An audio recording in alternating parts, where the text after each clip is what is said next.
प्रिया शादी करने के नाम से डर रही थी और बार बार अपनी मम्मी से एक ही बात कह रही थी।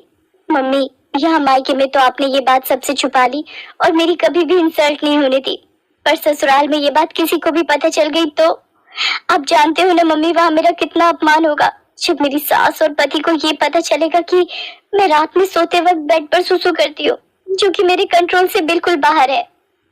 प्रिया बेटा, मैंने तेरी दवाइयाँ सूटकेस में रख दी हैं, तूने समय पर लेती रहना। तू घबरा मत, डॉक्टर ने भी तो यही बोला है ना कि तुम्हें तनाव बिल्कुल भी नहीं लेना है और रात को सोने से पहले सुसु करके सोना, तो तुम्हें ही परेशानी नहीं होगी। अपने खाने पीने का ध्यान रखना और सोते समय अपने मोबाइल में आधी रात का अलार्म भी लगा लेना, जैसे यहाँ लगाकर सोती हो। प्रिया उस वक्त माँ की बात को सुन लेती है, पर उसके मन में इस बात को लेकर बहुत डर और घबराहट पैदा हो रही थी। कुछ दिनों बाद प्रिया की शादी हो जाती है और वो अपने ससुराल आ जाती है। कुछ दिन तक प्रिया अपने फोन में अलार्म लगाकर सोती है तो सब कुछ ठीक चल रहा था, पर एक दिन प्रिया, अचानक मुझे ऑफिस के काम से बाहर जाना पड़ रहा है, पर मैं 2 दिन में वापस आ जाऊंगा। तुम इस बात को लेकर मेरे से नाराज तो नहीं हो ना? नहीं नहीं, मैं भला क्यों नाराज होने लगी, आपका काम पहले है, आप अच्छे से काम करके लौटना। अरे रवि बेटा, तू चिंता क्यों करता है, मैं हूँ ना बहू का ख्याल रखने के लिए। हम दोनों सास बहू खूब मजे करेंगे। रवि काम से बाहर चला जाता है। उसी रात, प्रिया बेटा, ये देख, मैंने हम दोनों के लिए कितनी बढ़िया वाली आइसक्रीम मंगवाई है, हम दोनों मिलकर खाते हैं। पर मैं तो आइसक्रीम खाती ही नहीं हूँ, क्योंकि ठंडी चीजें खाने से मुझे और ज्यादा सुसु आता है।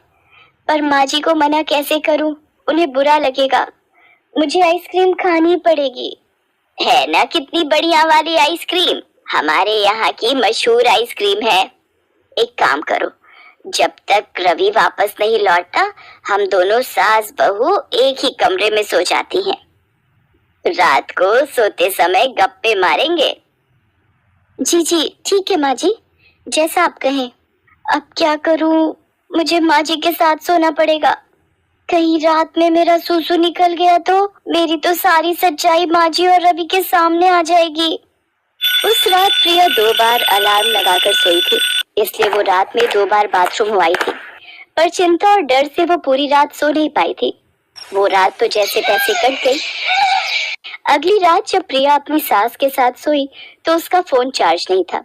इस वजह से उसकी बैटरी खत्म हो गई और फोन स्विच ऑफ हो गया।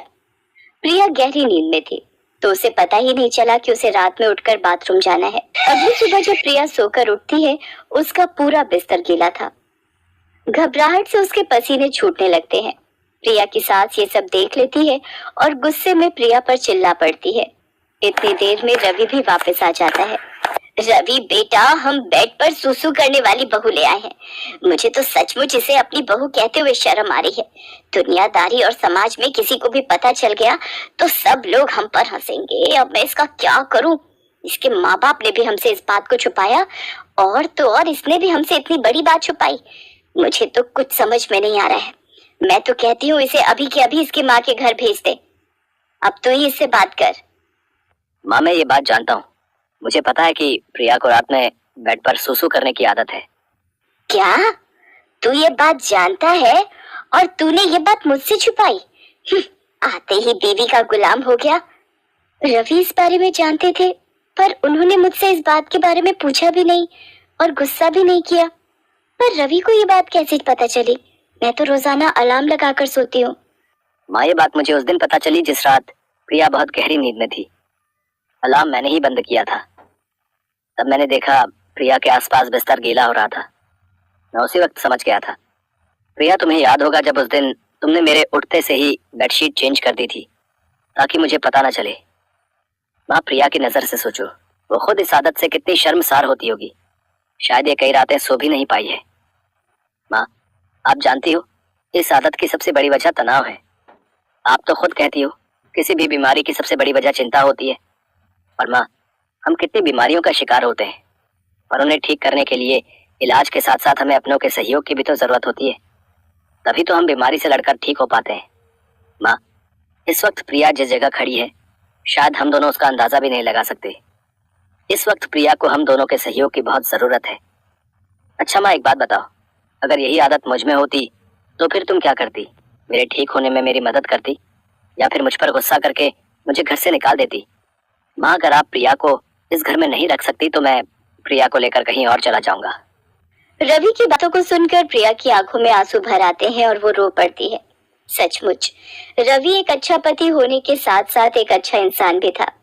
मुझे माफ कर दे बेटा, तू ये घर छोड़कर चला जाएगा तो मैं किसके सहारे रहूंगी। मुझसे बहुत बड़ी गलती हो गई प्रिया बहू, मुझे माफ कर दो। मुझे तुम्हें समझना चाहिए था, ना कि तुम्हारी कमी को ढूंढना चाहिए था। एक माँ होकर भी मैं तुम्हारी परेशानी को समझ नहीं पाई। नहीं माँ जी, आप मेरी माँ हो और माँ कभी अपने बच्चों से माफी नहीं मांगती। मैं सचमुच कितनी भाग्यशाली हूँ जो मुझे पति के रूप में रवि और माँ के रूप में आप मिले। प्रिया अपनी सास के गले लग जाती है। ये देखकर रवि भी बहुत खुश होता है। प्रिया अब रात में तरल पदार्थ ज्यादा नहीं लेती थी और समय पर सोती थी। प्रिया रात में कभी अलार्म से ना उठ पाए तो रवि उसे उठा देता था ताकि प्रिया को रात में कोई परेशानी ना हो। प्रिया की सास और रवि प्रिया को खुश रखते थे। धीरे धीरे रवि और सास के सहयोग से कुछ समय में ही प्रिया की ये आदत पूरी तरह से छूट जाती है।